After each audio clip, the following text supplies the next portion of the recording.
Coronavirus, polémique autour de l'hydroxychloroquine, que sait-on de cette molécule? Le Brésil généralise son usage, Donald Trump en prend tous les jours, mais une nouvelle étude évoque des risques de décès accrus. Que sait-on de la très controversée hydroxychloroquine dérivée de l'antipaludéen chloroquine actuellement expérimentée dans plusieurs pays contre le Covid-19? La chloroquine est prescrite depuis plusieurs décennies contre le paludisme, un parasite véhiculé par le moustique. Son dérivé, mieux toléré, l'hydroxychloroquine, HCQ, connu en France sous le nom de Plaquenil, est prescrit contre le lupus ou la polyarthrite rhumatoïde. C'est le plus souvent l'HCQ qui est testé contre le Covid-19. Ces molécules, connues et peu onéreuses, ont suscité beaucoup d'espoir, notamment en Afrique. Mais elles sont très loin d'être les seules à être testées. Plus de 800 essais cliniques cherchent à évaluer des dizaines de traitements potentiels, selon la revue médicale The Lancet. À lire aussi, notre dossier sur l'épidémie de coronavirus. L'hydroxychloroquine connaît depuis fin février une notoriété inédite depuis que le Pr Didier Raoult, de l'Institut hospitalo-universitaire, IU, Méditerranée Infection, à Marseille, a relayé une petite étude chinoise, peu détaillée, affirmant que le phosphate de chloroquine montrait des signes d'efficacité chez des patients atteints de SARS-CoV-2. L'effervescence autour de l'hydroxychloroquine a connu ensuite un regain, lorsque le président américain Donald Trump s'en est fait l'apôtre, au point d'en prendre lui-même quotidiennement à titre préventif. Au Brésil, le président Jair Bolsonaro est convaincu de ses effets, pourtant non prouvés, au point que le ministère de la Santé a recommandé mercredi son usage pour tous les patients légèrement atteints.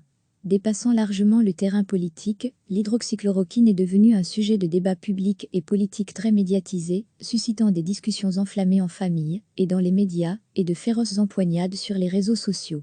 C'est toute la question. L'hypothèse d'une action de ces molécules contre le nouveau coronavirus vient du fait que leurs propriétés antivirales ont montré in vitro, ou sur des animaux, et sur différents virus, des résultats parfois positifs. Des études ont aussi montré des effets in vitro sur le SARS-CoV-2, mais bien souvent, des résultats scientifiques in vitro ne se retrouvent pas in vivo chez l'homme. Pour ce qui est d'une efficacité sur l'homme contre le SARS-CoV-2, il n'y a pas de consensus scientifique, faute de recul suffisant, et d'études menées selon les règles habituelles. Randomisation, patients choisis par tirage au sort, groupe témoin, des patients reçoivent le traitement, d'autres non, double aveugle, patients et médecins ne savent pas qui a pris le traitement et qui a reçu le placebo. La plupart de ces études sont, qui plus est, menées sur un nombre restreint de patients. Enfin, une étude doit être publiée dans une revue scientifique après relecture critique et validation par d'autres scientifiques, indépendants de ceux qui ont mené les tests. À ce jour, il n'y a pas d'études qui remplissent tous ces critères à la fois, et beaucoup contiennent des biais méthodologiques, plus ou moins importants. Le Pr Didier Raoult a rendu public plusieurs études qui selon lui montrent une efficacité de l'hydroxychloroquine associée à un antibiotique, l'azithromycine. Pour lui, l'urgence sanitaire justifie que l'on donne largement ce médicament. Il prône l'administration de cette bithérapie dès les premiers symptômes et affirme dans sa troisième étude portant sur plus de 1000 patients qu'après 10 jours, plus de 9 sur 10, 91,7%, n'avaient plus de charge virale. Mais ce chiffre, comme celui de la mortalité des patients traités, est comparable à celui observé en cas d'évolution naturelle de la maladie. Parmi les biais méthodologiques de cette étude, pointés par d'autres scientifiques, pas de groupe témoin, ce qui empêche de démontrer quoi que ce soit sur l'efficacité de l'HCQ. De plus, 95% des patients traités ne présentaient pas de signes de gravité.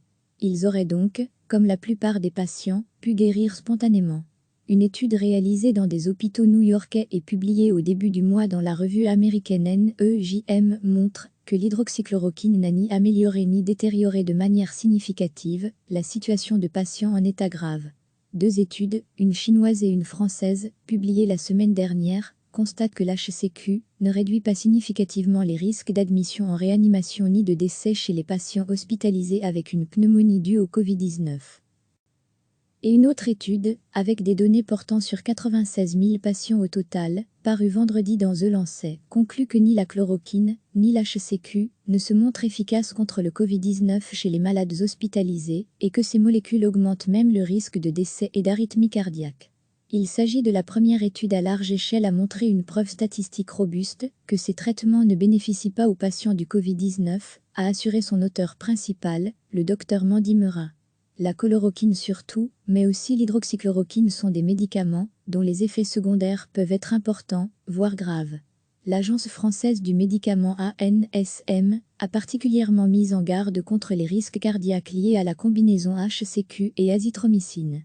L'Agence suédoise du médicament a interdit le 2 avril la prescription de chloroquine et hydroxychloroquine dans le cadre du Covid-19, faute de données suffisantes sur leur innocuité. Parce que les connaissances sont trop limitées, l'Agence européenne du médicament, notamment, estime que ces médicaments ne devraient être utilisés que pour des essais cliniques ou des programmes d'urgence dans le cadre de protocoles stricts validés dans chaque pays. De même, l'étude parue le 22 mai dans The Lancet préconise de restreindre ces traitements aux essais cliniques. Ces molécules en général, l'HCQ, plus rarement la chloroquine, sont administrées à des malades du Covid-19 dans de nombreux pays.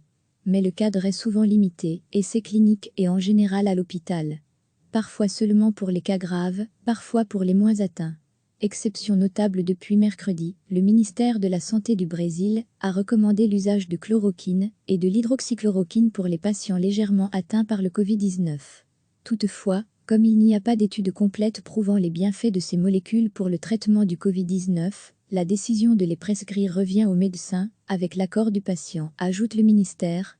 Aux États-Unis, l'Agence du médicament, FDA, a autorisé l'utilisation, mais uniquement à l'hôpital de manière adaptée, quand un essai clinique n'est pas disponible ou faisable. Et non à titre préventif, comme Donald Trump s'en est vanté. En dehors des essais cliniques, la France a restreint l'usage de l'hydroxychloroquine à l'hôpital uniquement et seulement pour les cas graves sur décision collégiale des médecins. Au Sénégal, de nombreux malades du coronavirus ont reçu de l'hydroxychloroquine en milieu hospitalier. Elle est utilisée aussi au Tchad, en Syrie, Algérie, au Maroc, en Russie. Elle est aussi distribuée aux hôpitaux pour les traiter les patients testés positifs ou soupçonnés d'être infectés. Côté essais cliniques, les CHU d'Angers et de Bordeaux testent l'hydroxychloroquine, tandis qu'une étude menée sur 900 soignants doit évaluer si hydroxychloroquine et azithromycine sont efficaces en prévention. L'essai européen, Discovery, qui teste 4 traitements, dont l'hydroxychloroquine et qui suscitait beaucoup d'espoir, se révèle plus compliqué que prévu, notamment faute de patients. Il ne livrera probablement pas de conclusion avant plusieurs semaines. Quoi qu'il en soit, en dépit des espoirs importants, il ne faut pas s'attendre à une molécule miracle, quelle qu'elle soit. Sinon, les chercheurs qui ont démarré des essais plus tôt, en Chine et en Italie, l'auraient déjà trouvé, prévenait le 7 mai, le PR Florence Adé, qui pilote l'étude Discovery. Le Brésil généralise son usage, Donald Trump en prend tous les jours, mais une nouvelle étude évoque des risques de décès accrus. Que sait-on de la très controversée hydroxychloroquine dérivée de l'antipaludéen chloroquine actuellement expérimentée dans plusieurs pays contre le Covid-19 ? La chloroquine est prescrite depuis plusieurs décennies contre le paludisme, un parasite véhiculé par le moustique. Son dérivé, mieux toléré, l'hydroxychloroquine, HCQ, connu en France sous le nom de Plaquenil, est prescrit contre le lupus ou la polyarthrite rhumatoïde. C'est le plus souvent l'HCQ qui est testé contre le Covid-19. Ces molécules, connues et peu onéreuses, ont suscité beaucoup d'espoir, notamment en Afrique. Mais elles sont très loin d'être les seules à être testées. Plus de 800 essais cliniques cherchent à évaluer des dizaines de traitements potentiels, selon la revue médicale The Lancet. À lire aussi, notre dossier sur l'épidémie de coronavirus. L'hydroxychloroquine connaît depuis fin février une notoriété inédite, depuis que le PR Didier Raoult, de l'Institut hospitalo-universitaire, IU, Méditerranée Infection, à Marseille, a relayé une petite étude chinoise, peu détaillée, affirmant que le phosphate de chloroquine montrait des signes d'efficacité chez des patients atteints de SARS-CoV-2. L'effervescence autour de l'hydroxychloroquine a connu ensuite un regain, lorsque le président américain Donald Trump s'en est fait l'apôtre, au point d'en prendre lui-même quotidiennement à titre préventif. Au Brésil, le président Jair Bolsonaro est convaincu de ses effets, pourtant non prouvés, au point que le ministère de la Santé a recommandé mercredi son usage pour tous les patients légèrement atteints. Dépassant largement le terrain politique, l'hydroxychloroquine est devenue un sujet de débat public et politique très médiatisé, suscitant des discussions enflammées en famille et dans les médias, et de féroces empoignades sur les réseaux sociaux. C'est toute la question. L'hypothèse d'une action de ces molécules contre le nouveau coronavirus vient du fait que leurs propriétés antivirales ont montré in vitro, ou sur des animaux, et sur différents virus, des résultats parfois positifs. Des études ont aussi montré des effets in vitro sur le SARS-CoV-2, mais bien souvent, des résultats scientifiques in vitro ne se retrouvent pas in vivo chez l'homme. Pour ce qui est d'une efficacité sur l'homme contre le SARS-CoV-2, il n'y a pas de consensus scientifique, faute de recul suffisant, et d'études menées selon les règles habituelles. Randomisation, patients choisis par tirage au sort, groupe témoin, des patients reçoivent le traitement, d'autres non, double aveugle, patients et médecins ne savent pas qui a pris le traitement et qui a reçu le placebo. La plupart de ces études sont, qui plus est, menées sur un nombre restreint de patients. Enfin, une étude doit être publiée dans une revue scientifique après relecture critique et validation par d'autres scientifiques, indépendants de ceux qui ont mené les tests. À ce jour, il n'y a pas d'études qui remplissent tous ces critères à la fois, et beaucoup contiennent des biais méthodologiques, plus ou moins importants. Le PR Didier Raoult a rendu public plusieurs études qui selon lui montrent une efficacité de l'hydroxychloroquine associée à un antibiotique, l'azithromycine. Pour lui, l'urgence sanitaire justifie que l'on donne largement ce médicament. Il prône l'administration de cette bithérapie dès les premiers symptômes et affirme dans sa 3e étude portant sur plus de 1000 patients qu'après 10 jours, plus de 9 sur 10, 91,7%, n'avaient plus de charge virale. Mais ce chiffre, comme celui de la mortalité des patients traités, est comparable à celui observé en cas d'évolution naturelle de la maladie. Parmi les biais méthodologiques de cette étude, pointés par d'autres scientifiques, pas de groupe témoin, ce qui empêche de démontrer quoi que ce soit sur l'efficacité de l'HCQ. De plus, 95% des patients traités ne présentaient pas de signes de gravité. Ils auraient donc, comme la plupart des patients, pu guérir spontanément. Une étude réalisée dans des hôpitaux new-yorkais et publiée au début du mois dans la revue américaine NEJM montre que l'hydroxychloroquine n'a ni amélioré ni détérioré de manière significative la situation de patients en état grave. 2 études, une chinoise et une française, publiées la semaine dernière, constatent que l'HCQ ne réduit pas significativement les risques d'admission en réanimation ni de décès chez les patients hospitalisés avec une pneumonie due au Covid-19. Et une autre étude, avec des données portant sur 96 000 patients au total, parue vendredi dans The Lancet, conclut que ni la chloroquine, ni l'HCQ ne se montrent efficaces contre le Covid-19 chez les malades hospitalisés et que ces molécules augmentent même le risque de décès et d'arythmie cardiaque. Il s'agit de la première étude à large échelle à montrer une preuve statistique robuste que ces traitements ne bénéficient pas aux patients du Covid-19, a assuré son auteur principal, le Dr Mandy Meurat. La chloroquine surtout, mais aussi l'hydroxychloroquine sont des médicaments dont les effets secondaires peuvent être importants, voire graves. L'Agence française du médicament ANSM a particulièrement mis en garde contre les risques cardiaques liés à la combinaison HCQ et azithromycine. L'Agence suédoise du médicament a interdit le 2 avril la prescription de chloroquine et hydroxychloroquine dans le cadre du Covid-19, faute de données suffisantes sur leur innocuité. Parce que les connaissances sont trop limitées, l'Agence européenne du médicament, notamment, estime que ces médicaments ne devraient être utilisés que pour des essais cliniques ou des programmes d'urgence dans le cadre de protocoles stricts validés dans chaque pays. De même, l'étude parue le 22 mai, dans The Lancet préconise de restreindre ces traitements aux essais cliniques. Ces molécules tirées en général, l'HCQ, plus rarement la chloroquine sont administrées à des malades du Covid-19 dans de nombreux pays. Mais le cadre est souvent limité, essais cliniques et en général à l'hôpital. Parfois seulement pour les cas graves, parfois pour les moins atteints. Exception notable depuis mercredi, le ministère de la Santé du Brésil a recommandé l'usage de chloroquine et de l'hydroxychloroquine pour les patients légèrement atteints par le Covid-19.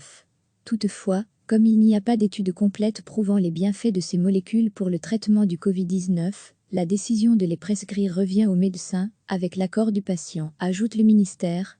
Aux États-Unis, l'Agence du médicament, FDA, a autorisé l'utilisation, mais uniquement à l'hôpital de manière adaptée, quand un essai clinique n'est pas disponible ou faisable.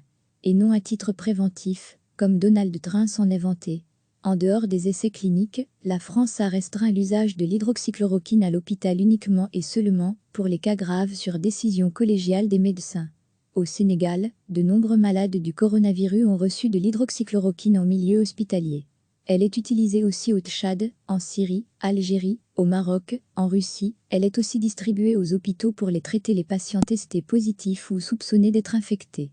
Côté essais cliniques, les CHU d'Angers et de Bordeaux testent l'hydroxychloroquine, tandis qu'une étude menée sur 900 soignants doit évaluer si hydroxychloroquine et azithromycine sont efficaces en prévention. L'essai européen, Discovery, qui teste 4 traitements, dont l'hydroxychloroquine et qui suscitait beaucoup d'espoir, se révèle plus compliqué que prévu, notamment faute de patients. Il ne livrera probablement pas de conclusion avant plusieurs semaines. Quoi qu'il en soit, en dépit des espoirs importants, il ne faut pas s'attendre à une molécule miracle, quelle qu'elle soit. Sinon, les chercheurs qui ont démarré des essais plus tôt, en Chine et en Italie, l'auraient déjà trouvé, prévenait le 7 mai, le PR Florent Sadé, qui pilote l'étude Discovery. Cliquez sur s'abonner pour recevoir les dernières nouvelles.